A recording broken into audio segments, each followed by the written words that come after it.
Assalamu alaikum dear students.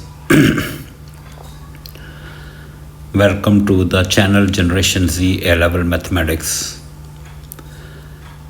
आज मैं थोड़ा डिफरेंट वीडियो के साथ आप लोगों के सामने आ रहा हूँ, जिसमें स्पेशल इंस्ट्रक्शंस और गाइडलाइंस लेकर आया हूँ मैं, जो बच्चे पर्टिकुलरली अभी रीटेक्स में जा रहे हैं फॉर बोथ प्योर मैथ्स और मैकेनिक्स पर्टिकुलरली।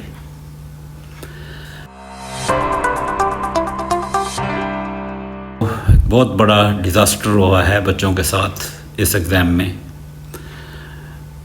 मोर देन 80% बच्चा जो है वो रीटेक में है मैथमेटिक्स ए लेवल में, एएस में। उसकी रीज़न्स क्या हैं? उसकी बेशुमार रीज़न्स हैं। कुछ रीज़न्स जो हैं वो पर्सनल हैं बच्चों की, कुछ जो हैं वो सब्जेक्ट कंटेंट्स पर मुकम्मल अबूर नहीं है, और कुछ हम टीचर्स की प्रॉब्लम है जिन्होंने उनको एफएससी स्टाइल पे मैथ्स पढ़ाया है और वो बच्चे फंस गए। ये प्रॉब्लम सबसे बड़ी प्रॉब्लम है। एक बच्चा जो ए लेवल में आता है इसलिए कि मुझे चीज़ों को रटाना लगाना पड़े, लॉन्ग मेथडोलॉजी ना अडॉप्ट करनी पड़े, मुझे शॉर्ट मेथड्स में जाना है, मुझे टू द पॉइंट बात करनी है, उसको ए लेवल मैथमेटिक्स को बेसिकली एफएससी स्टाइल में मैथ्स पढ़ाया जा रहा है। कुछ यूट्यूबर्स हैं, they are not basically mathematics teacher, they are YouTubers. वो मतलब अभी उन्होंने अपनी डिग्री फाइनल की और उसी मेथड्स को लेकर बैठ गए जो उन्होंने एफएससी में पढ़ा, बीएससी में पढ़ा, और वही मेथड्स जो है वो उन्होंने ए लेवल में अप्लाई करवा दिया, और बच्चे जो है वो एक लॉन्ग मेथड्स में फंस के रह गए, और बच्चे जो हैं वो अपने ग्रेड्स जो उनकी रिक्वायरमेंट है वो उन पर पूरा नहीं उतरे, और they are now on retake. So anyways, हम कुछ चीज़ें डिस्कस करना चाहते हैं आप लोगों के साथ, जिसमें होपफुली आप अगर इन गाइडलाइंस पर अमल करेंगे तो आपको ऑब्वियसली फ़ायदा हो सकता है। तो जिसमें सबसे पहली बात तो ये है कि जब बच्चा एएस में आता है और वो ए स्टार्स के साथ आता है तो ओवर कॉन्फिडेंट होता है। ओवर कॉन्फिडेंस का मतलब क्या है कि मैंने तो जी ओ लेवल्स में आखिरी 2 महीने में पढ़ा था, अभी भी मैं 2 महीने में पढ़ूंगा तो मैं कर लूँगा सारा। वो करते करते टाइम एंड पर आता है और एग्ज़ाम का टाइम आ जाता है, 2 महीने रह जाते हैं, सिलेबस इतना ज़्यादा होता है कि वो बच्चा जो है वो ऑब्वियसली उसको फिर कंप्लीट नहीं कर पाता, और एग्ज़ाम में बुरी तरह जो है वो ए स्टार बच्चा जो है वो सी डी पर या ई पर जो है वो स्टक हो जाता है। तो इस प्रोसेस से आप लोग गुजर चुके हैं जो रीटेक दे रहे हैं बच्चे। इट मीन्स कि ओवर कॉन्फिडेंस जो था वो ख़त्म हो गया है। अब नो बी कॉन्फिडेंट, अब आप लोग अपना कॉन्फिडेंस जो है वो रीगेन करें। अब कॉन्फिडेंस सबसे पहले तो है वो अपना कॉन्फिडेंस रीगेन करें और सिलेबस पर फोकस करें।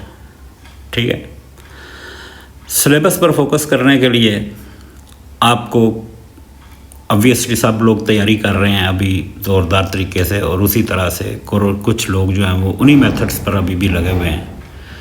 तो ठीक है, आपका मेथड हम एकदम चेंज नहीं कर सकते, लेकिन आप लोगों को अवेयरनेस दे सकते हैं कि जी आप इसको फाइनली अब आप इसको इस तरह से थोड़ा सा मोल्ड कर लें अपने मोड को, तो आप ऑब्वियसली जो है वो ठीक हो जाएंगे। तो सबसे पहली बात तो ये है कि आप जो है वो अपना जो आपका ट्रांसक्रिप्ट आया है पिछला, अभी पहले तो ये फर्स्ट टाइम हुआ है, बल्कि सेकंड टाइम हुआ है, नवंबर में भी आया था, तो अभी सब बच्चों को तकरीबन अपना ट्रांसक्रिप्ट मिला है।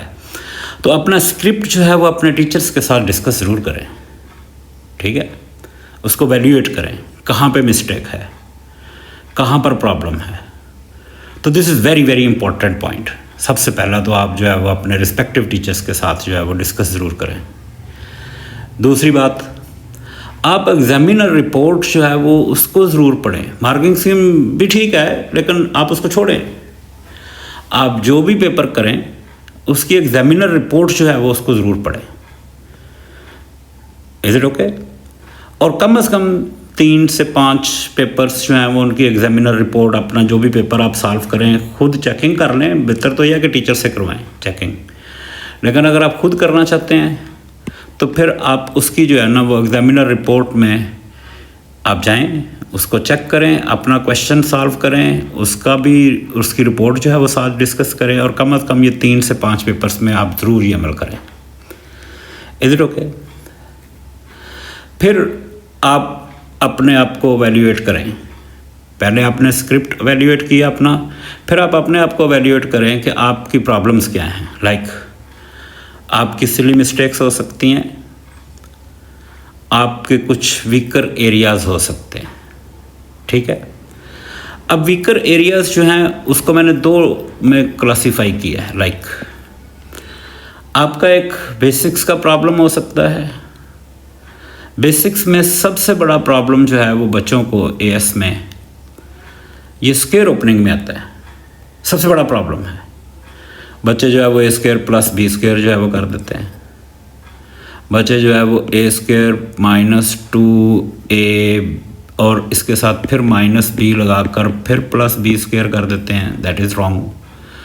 तो अगर ये प्लस है तो तीनों प्लस होंगी, और अगर बीच में माइनस है तो ये -2ab होगा। Is it okay? ये प्रॉब्लम है। ओपनिंग ऑफ ब्रैकेट्स में प्रॉब्लम है। ये बेसिक्स की प्रॉब्लम आपको बता रहा हूँ। लाइक बच्चा जो है वो ये -3x करता है और इसको -12 ही रहने देता है, तो ये भी एक मिस्टेक है, बहुत बड़ी मिस्टेक है। इसको आप प्रॉपरली आपने ओपन करना है। फिर एडिशन और subtraction of fractions, mental maths आपको बहुत ज़रूरी है, ठीक है। तो आपको जो एडिशन और सब्ट्रैक्शन आनी चाहिए फ्रैक्शंस की क्विकली, और the simultaneous solution of equation, ये 4 चीज़ें अगर आप बेसिक्स में अपनी ठीक कर लें, इस पर आप 1 दिन लगा लें, 2 दिन लगा लें, स्पेशल 7-8 क्लास की मैथ्स जो है वो उस पर आप जो है वो आ जाएं 2-1 दिन में, कोई फ़र्क नहीं पड़ेगा। अभी भी 15-16 दिन पड़े हैं एग्ज़ाम में, ठीक है। तो आप इनको ठीक करें तो आपका 1 या 2 पॉइंट्स आपका ग्रेड जो है वो ऊपर चला जाएगा, बिल्कुल इन बेसिक्स को ठीक करके। Is it okay? फिर वीकर एरियाज़ में आपके जो है वो लाइक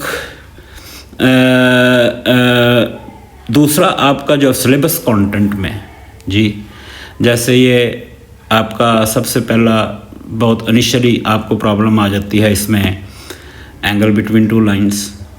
एंगल बिटवीन 2 लाइंस में एक बहुत यूट्यूबर जो है बड़े अजीबोगरीब मेथड से पढ़ाता है बच्चों को, बड़ी मुश्किल से उसका आता है। फिर कंप्लीटिंग स्क्वायर में प्रॉब्लम आती है, उसकी हम बात कर लेते हैं अभी एग्जांपल के साथ।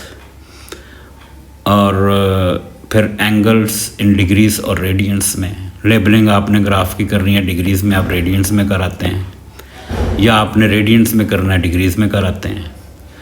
फिर आपकी रिकग्निशन प्रॉब्लम आती है कि नंबर ऑफ़ टर्म्स कितनी है। जैसे 2010 से 2020 तक वो कहता है कि जी आप जो है वो कोई भी टर्म जो है वो फाइंड आउट करो, तो बच्चे इसमें n जो है वो 10 ले लेते हैं, हालांकि आप इसको 10 भी शामिल है और 20 भी शामिल है, तो नंबर ऑफ़ टर्म्स जो है वो 11 आ जाती हैं। इसमें प्रॉब्लम आती है। इक्वेशन ऑफ टेंजेंट्स और कर्व, ये एक बहुत बड़ा प्रॉब्लम है। Tangents is a straight line, y = what mx + c, ये चाहिए होती है। और कर्व की इक्वेशन में हमको इंटीग्रेट करना होता है, तो वो बच्चा कर्व की इक्वेशन मांगता है, बच्चा टेंजेंट की इक्वेशन निकाल के आ जाता है, तो ये एक प्रॉब्लम है।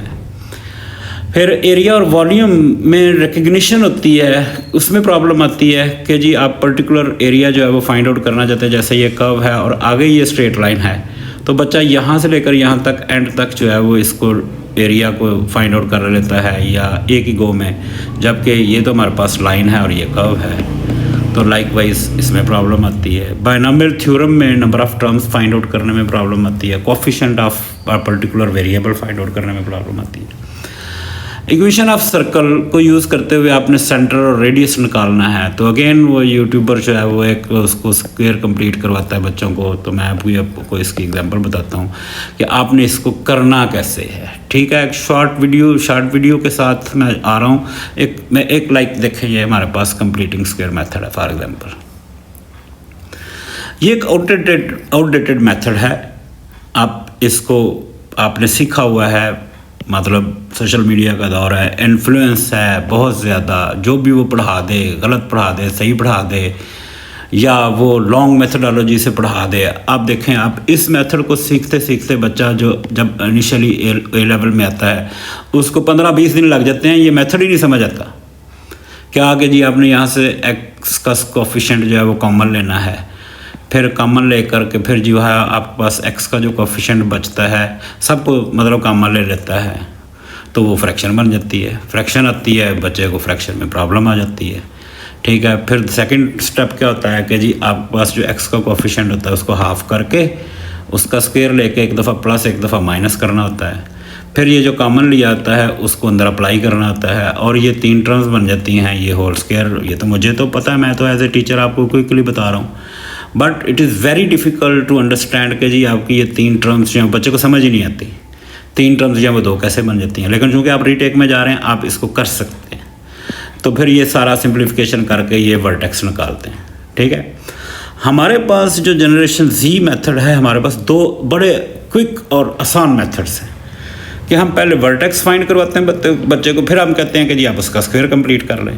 इसमें हमारे पास सिंपल क्या है कि एक्स स्क्वायर का जो कोफिशिएंट है वो a है। जब आप क्वाड्रेटिक फार्मूला लिखते हैं उसमें वैल्यूज़, तो ये आप इससे फेमिलियर हैं ऑलरेडी a और b से।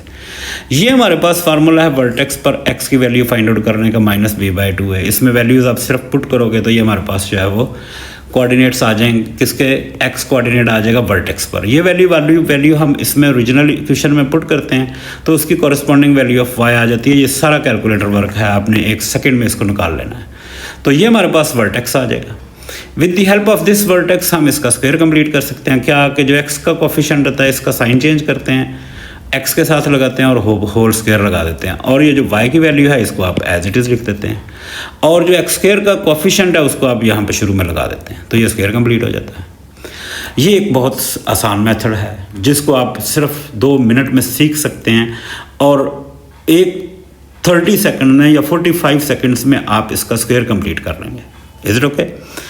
दूसरी बात कि देखें, कैलकुलस में आप जब जाते हैं तो कैलकुलस से आप डिफरेंशिएशन से जान नहीं छूट सकती। डिफरेंशिएशन हम यूज़ करते हैं to find out the stationary point, और वर्टेक्स भी एक स्टेशनरी पॉइंट होता है। तो क्यों ना हम इसको कैलकुलस से रिलेट करके हम स्क्वायर कंप्लीट कर लें। क्या कि हमारे पास जो भी इक्वेशन है हम उसको डिफरेंशिएट करें, और क्वाड्रेटिक से बड़ी इक्वेशन नहीं होगी आपके पास जब, या क्यूबिक होगी। जब जो आपने क्वाड्रेटिक्स में स्क्वायर कंप्लीट करना है तो ये क्वाड्रेटिक ही होगी। तो वह that will be the simplest differentiation. आप इसका डेरिवेटिव लें 6x और 18x का -18, इसको इक्वल्स टू 0 पुट करें, बिकॉज स्टेशनरी पॉइंट पर dy/dx जो होता है वो क्या होता है, 0 होता है। तो यहाँ पर हमारे पास वर्टेक्स पर x का कोऑर्डिनेट आ जाएगा, और y का कोऑर्डिनेट निकालने के लिए वापस हम जो है वो इस ओरिजिनल इक्वेशन में जाएंगे, तो ये y आ जाएगा हमारे पास। इसमें आप जो हमारे पास जब अगेन वर्टेक्स आ जाएगा तो इससे स्क्वायर कंप्लीट कर देंगे, इसका साइन चेंज कर देंगे, ये एज इट इज़ आ जाएगा, और ये हमारे पास जो है वो कोफिशिएंट ऑफ x स्क्वायर जो है वो यहाँ पे शुरू में लगा देंगे। तो आप जितने मर्जी लंबे मेथड से जाएं, फॉर एग्जांपल ये 2 मार्क्स का क्वेश्चन है तो आपकी मर्जी है कि आप इसमें फंस के लेकर लें 2 मार्क्स, या आप आसानी से 2 मार्क्स ले लें। लेकिन इसका कंप्लीटेड स्क्वायर फॉर्म जो है इतनी ज़्यादा इंपॉर्टेंट है, आगे फंक्शंस में यूज़ होती है, ट्रांसफॉर्मेशन में यूज़ होती है। जब आपका यही आपका जो है वो गलत हो जाएगा, वर्टेक्स ही गलत हो जाएगा या कंप्लीटेड स्क्वायर फॉर्म ही गलत हो जाएगी, तो आपका फंक्शंस का क्वेश्चन भी आगे गलत हो जाएगा, आपके ट्रांसफॉर्मेशन का क्वेश्चन भी आपका गलत हो सकता है। तो आप सिंपल मेथड्स में जाएं, इजी मेथड्स में जाएं, जिसमें आपकी जो है ना वो मिनिमम प्रॉब्लम हो कि जी आप में मतलब चांस ऑफ एरर जो है वो -+ का वो मिनिमम हो। ठीक है जी। दूसरा एक और एग्जांपल है, लाइक ये वो कहता है कि जी find the centre and the radius of the circle. तो एक यूट्यूबर जो है वो इसको फिर बड़े बोंगे तरीके से जो है ना वो कह लेंगे आप इसको पढ़ाता है, इसमें स्क्वायर कहता है जी आपको इसको में सेंटर और रेडियस फाइंड आउट करना होता है।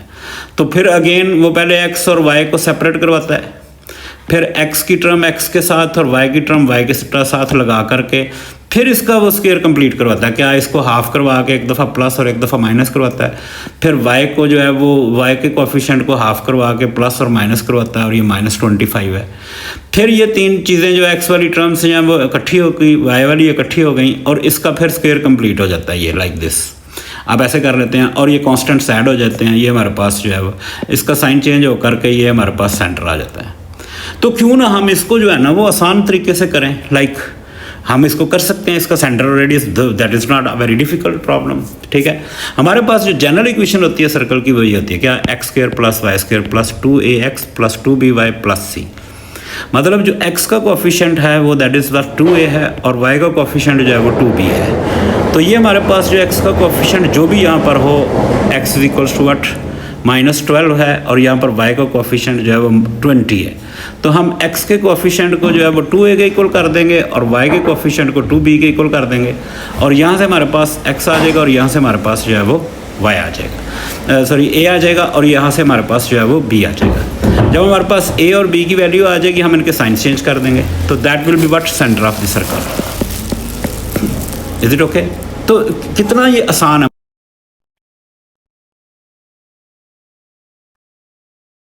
y का कोफिशिएंट जो होगा वो 2b के इक्वल करके हम a और b की वैल्यू निकाल लेंगे और ये जो कांस्टेंट होएगा ये हमारे पास जो है वो c कहलाएगा। अब रही बात रेडियस की, कि रेडियस कैसे फाइंड आउट करना है, उसका ये फार्मूला है हमारे पास, r square is equals to a square plus b square minus c।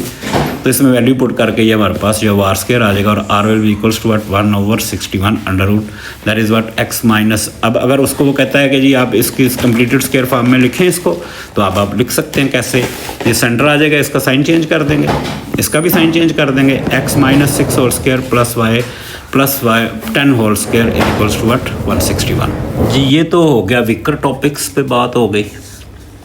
अब सिली मिस्टेक्स जो हैं ये भी एक बहुत बड़ा इश्यू है। सिली मिस्टेक्स का कोई सलूशन किसी के पास नहीं है एक्सेप्ट द स्टूडेंट्स। आप जिससे मर्जी मैथ्स पढ़ लें, सिली मिस्टेक्स का सलूशन सिर्फ़ और सिर्फ मैथमेटिक्स, इसका जो सलूशन है वो स्टूडेंट के पास है। जितनी आप प्रैक्टिस करेंगे उतनी आपकी सिली मिस्टेक्स जो है वो माइनस होती चली जाएंगी, कम होती चली जाएंगी, लाइक और अगर आप जो है वो मेंटल मैथ्स करते हैं तो ये सिली मिस्टेक्स फॉर एग्जांपल अगर आपकी 10 दिन में मतलब उसमें बेहतरी आना शुरू हो रही है तो मेंटल मैथ्स करना शुरू करेंगे तो ऑब्वियसली आपको जो है ना वो ये बड़े अच्छे रिजल्ट्स चंद दिनों में आना शुरू हो जाएंगे। तो सिली मिस्टेक्स जो है ना उसमें आप ज़रा थोड़ा फोकस करें और इसमें जो फर्दर कुछ इग्नोरेंट मिस्टेक्स होती हैं, लाइक आप डोमेन रेस्ट्रिक्शंस को जो है वो इग्नोर कर देते हैं फंक्शंस में और कन्फ्यूजन हो जाती है स्टैंडर्ड डिविएशन और वेरिएंस वगैरह में अगर कुछ बच्चे स्टैटिस्टिक्स ले रहे हैं एएस में। तो इन टॉपिक्स पर भी जो है वो डिस्कस करना बहुत ज़रूरी है। अपने आप को जो है वो अपने आप से बातें करें मैथ्स करते हुए, तो you will feel the difference, आप में कॉन्फिडेंस आएगा, आपकी कैलकुलेशन बेहतर होगी। तो जितना आप मेंटल मैथ्स करेंगे उतनी आपकी जो है वो मैथमेटिक्स जो है वो बेहतर होगी। तो फिर इसके बाद कुछ हार्डर टॉपिक्स आते हैं। हार्डर टॉपिक्स में functions is the one of the biggest chapter, जिसमें डोमेन रेंज, कंपोजिट फंक्शंस की डोमेन रेंज, फिर ये फंक्शन जो है वो क्वाड्रेटिक्स के साथ क्वेश्चन आता है, फंक्शंस का ट्रिग्नोमेट्री के साथ क्वेश्चन आता है, ट्रिग्नोमेट्री में जो आपके ग्राफ्स हैं उसमें डोमेन रेंज, रेस्ट्रिक्शन लगाना, फिर उसकी रिस्पेक्टिव रेंज निकालना, फिर उनके जो है वो आपने जो है वो इन्वर्स फाइंड आउट करना, उसकी domain range, calculus, differentiation, integration, one of the biggest topic calculus, जो बच्चे सबसे ज़्यादा इसमें डिफ़िकल्टी फील करते हैं। हालांकि ये सबसे आसान टॉपिक है और मोर और लेस 33% पेपर जो है वो आपका कैलकुलस पर होता है। सिर्फ कैलकुलस जो है वो आपको पास करवा सकता है, ठीक है। तो लाइकवाइज फिर पीजीपी में प्रॉब्लम आती है, वो हम डिस्कस कर चुके हैं। काइनेमेटिक्स है, मोमेंटम है और वर्क एनर्जी पावर है। ये वो बड़े टॉपिक्स हैं जिनके बड़े क्वेश्चन रहते हैं और इसमें प्रॉब्लम बच्चों को आती है, ठीक है। फिर हम आ जाते हैं कुछ टेक्निकल इश्यूज़ पे जो बहुत इंपॉर्टेंट हैं टेक्निकली उनको हैंडल करना, like time management. Time management is the most important subject of the syllabus. अगर आप टाइम ही मैनेज नहीं कर पाएंगे तो प्रॉब्लम होगी।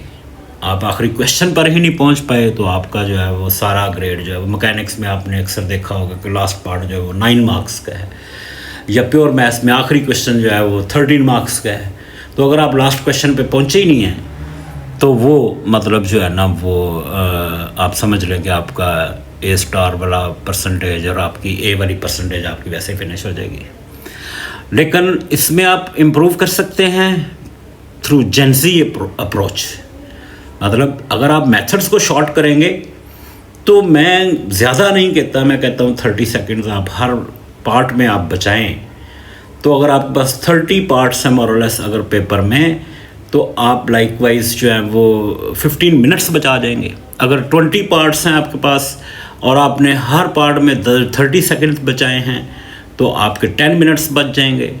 तो ये दिस इज़ ओनली पॉसिबल कि जब आप जो है वो जेंसी अप्रोच लगाएंगे। फॉर एग्जांपल एक्चुअल लेंथ आपके जो पेपर क्वेश्चन की है वो ये है, जो आपके यूट्यूबर हैं वो आपको उसको इस लेंथ पे पढ़ा रहे हैं। जेंसी मेथड आपका ये है कि आपको यहाँ पे ख़त्म करवाएं, ठीक है। ये जब ये ख़त्म होगा आपके 30 to 50 सेकेंड्स जो हैं वो हर क्वेश्चन में आपके जो है वो बच जाएंगे, हर पार्ट में बच जाएंगे। तो that's why people students are suffering with the time management due to the ridiculous methodology, FSC style methodology पर बच्चे स्ट्रक हो गए हैं। वो अपने आखिरी क्वेश्चन पर पहुंच ही नहीं पाते और मोस्ट ऑफ द स्टूडेंट्स अपने आखिरी 2 क्वेश्चंस पर पहुंच नहीं पाते, ठीक है जी।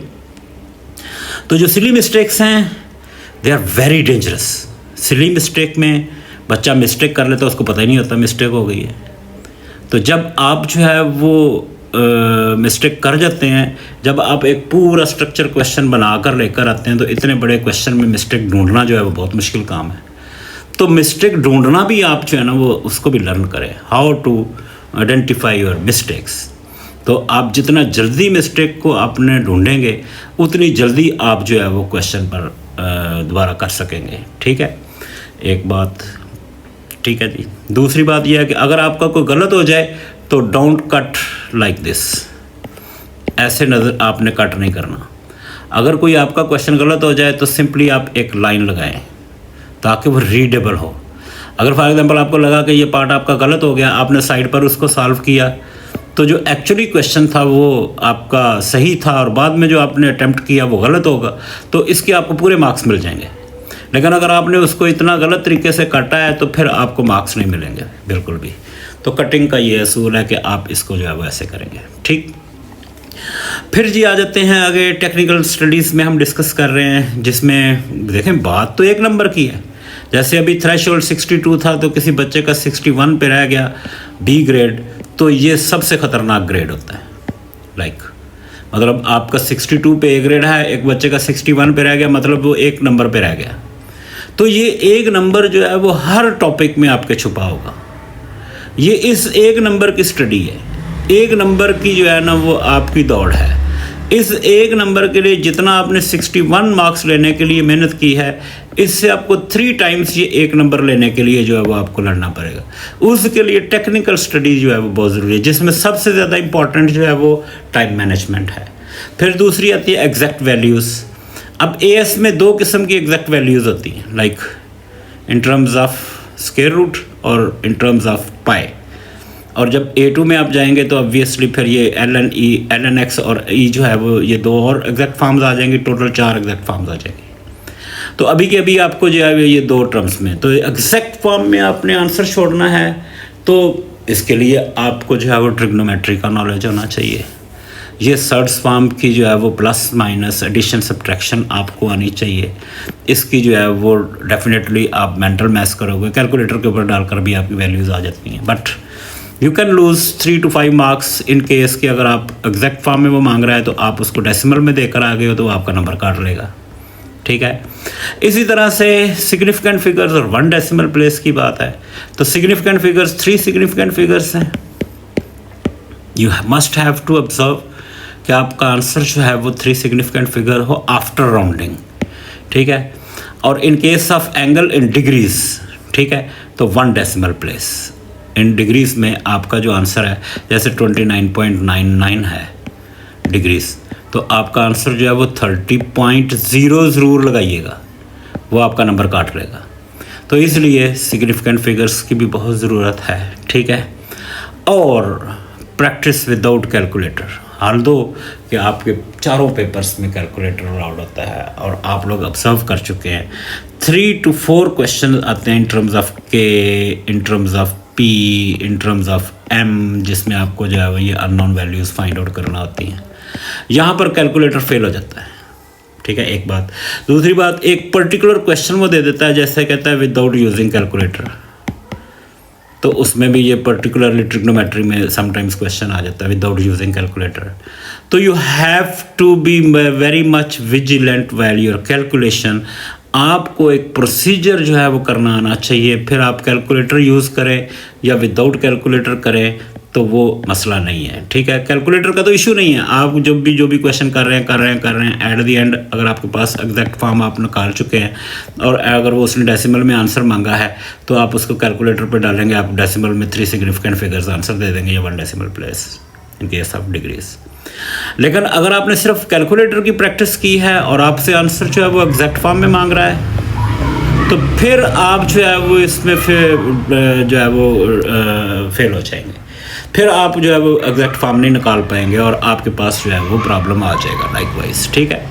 तो ये आपने जो है ना वो इस पर फोकस करना है कि आप विदाउट कैलकुलेटर जो है वो काम करें और इन टर्म्स ऑफ के पी एम जो कांस्टेंट आते हैं उसकी कैलकुलेशन जो है वो 3 to 4 क्वेश्चन में ऐसा वो ज़रूर करता है, ठीक है। फिर आ जाएंगे पास पेपर प्रैक्टिस के लिए। तो आप पास पेपर प्रैक्टिस में जब भी आप बैठे तो टाइम मैनेजमेंट की बात हो रही थी, तो आप you must use the stop watch आप यूज़ करें। स्टॉप वॉच से आपको जो है वो लाइक अगर आपने ब्रेक लेनी है स्टॉप वॉच को यूज़ करें, ब्रेक लें फिर दोबारा से शुरू करें और पूरा पेपर जो है वो आप अपने विदिन 1 hour 50 minutes का पेपर है, तो आपने अपनी प्रैक्टिस यहाँ पर लेकर आनी है कि कम से कम आपका 1 hour 30 minutes में आपका पेपर कंप्लीट हो ड्यूरिंग प्रैक्टिस। तो फिर जब आप पेपर्स सॉल्व करें फिर उसके बाद आप खुद चेक कर रहे हैं या आप टीचर से चेक करवा रहे हैं, तो आप अपनी मिस्टेक्स को आइडेंटिफाई करें, ठीक है।